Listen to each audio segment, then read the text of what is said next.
नमस्कार दोस्तों, स्वागत है आपका हमारे चैनल सौम्या भक्ति टॉक्स में। दोस्तों, क्या आपने कभी ऐसे भगवान के बारे में सुना है जिन्होंने अपनी जीत के लिए नहीं बल्कि दूसरों के अहंकार को खत्म करने के लिए भिक्षुक यानी भीख मांगने वाले का बनने का रास्ता चुना हो।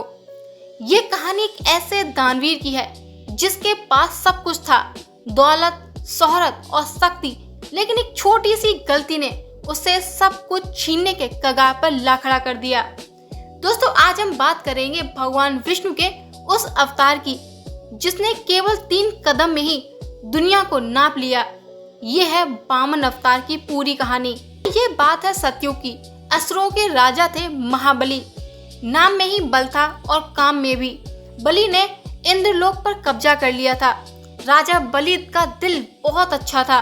वो हमेशा अपनी प्रजा और ब्राह्मणों का ख्याल रखते थे, लेकिन उसे अपनी दान देने की शक्ति पर बहुत घमंड था। उसे लगा कि ब्रह्मांड में उससे बड़ा कोई दानवीर नहीं है। जब देवताओं को लगा कि अगर बलि का घमंड नहीं टूटा तो स्वर्ग हमेशा के लिए खो जाएगा, वो सब भगवान विष्णु के पास गए और उनसे सहायता मांगी। भगवान विष्णु जी ने माता अदिति के गर्भ से एक नन्हे से ब्राह्मण बालक के रूप में जन्म लिया। उसे कहते हैं वामन अवतार। दोस्तों, भगवान विष्णु के इसी जन्म को कहा जाता है वामन अवतार। एक दिन राजा बलि नर्मदा के किनारे बहुत बड़ा यज्ञ कर रहे थे। तभी वहां एक बहुत ही साधारण सा छोटा बालक हाथ में छाता लिए पहुंचा। बलि ने उसे देखा और मुस्कुराते हुए पूछा, बताओ बालक, क्या चाहिए तुम्हें? सोना, हाथी, घोड़े या पूरा राज्य? वामन देव मुस्कुराए और बोले, महाराजा, मुझे ना तो सोना चाहिए ना राज्य, मुझे बस 3 कदम जमीन चाहिए, इतनी जितने में मैं आराम से पैर रख सकूं। बलि हंसा, अरे 3 कदम बस, मांग लो, मिल जाएगा।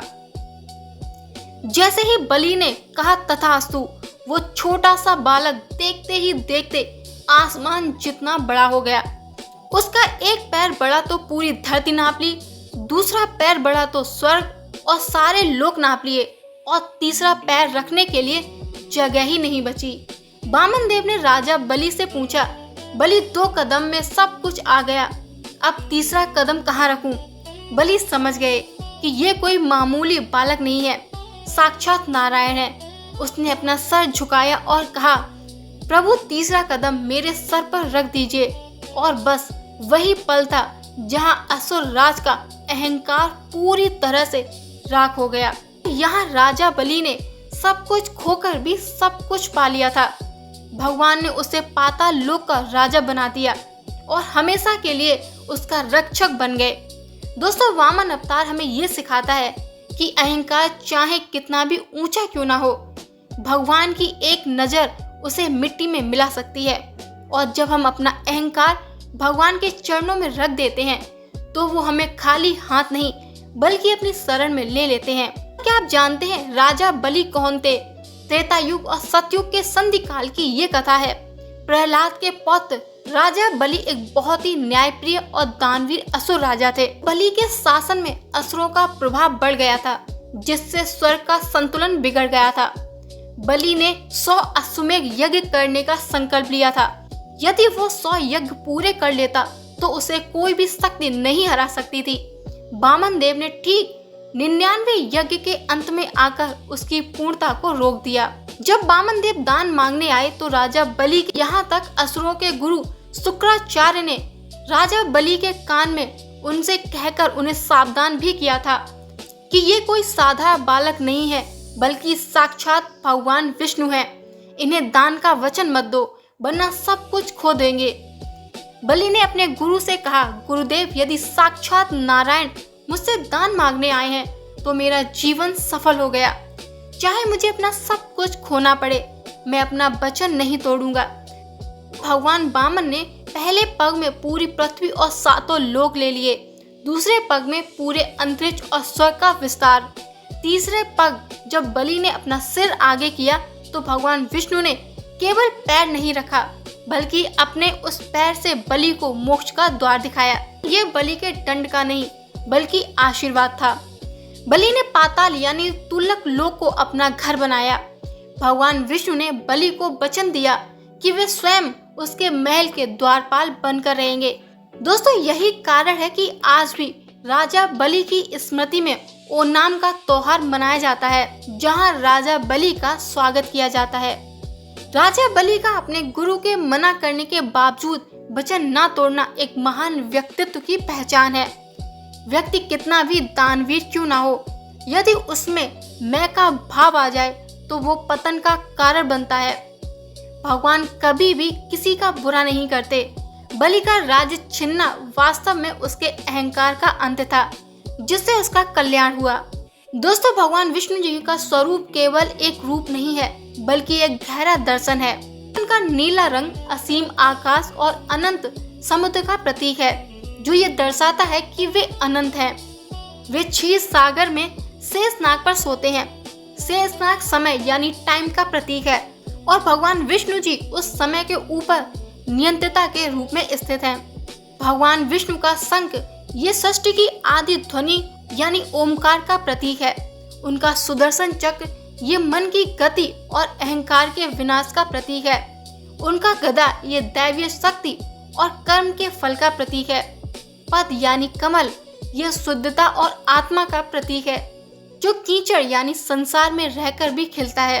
हिंदू धर्म के त्रिदेव अवधारणा में भगवान विष्णु का स्थान सबसे महत्वपूर्ण है। ब्रह्मा जी सृष्टि का निर्माण करते हैं और भगवान शिव अंत यानी लय करते हैं, लेकिन भगवान विष्णु का काम सबसे कठिन है, सृष्टि को बनाए रखना और उसे अधर्म से बचाना। जब जब धरती पर अधर्म बढ़ता है, भगवान विष्णु किसी न किसी रूप में जन्म लेते हैं, जैसे उन्होंने वामन अवतार लिया। दोस्तों, भगवान विष्णु के 10 प्रमुख अवतारों में से एक वामन अवतार है। वैकुंठ वो स्थान है जहाँ कोई दुख, बुढ़ापा या मृत्यु नहीं है। वहाँ का वातावरण हमेशा भक्तिमय रहता है।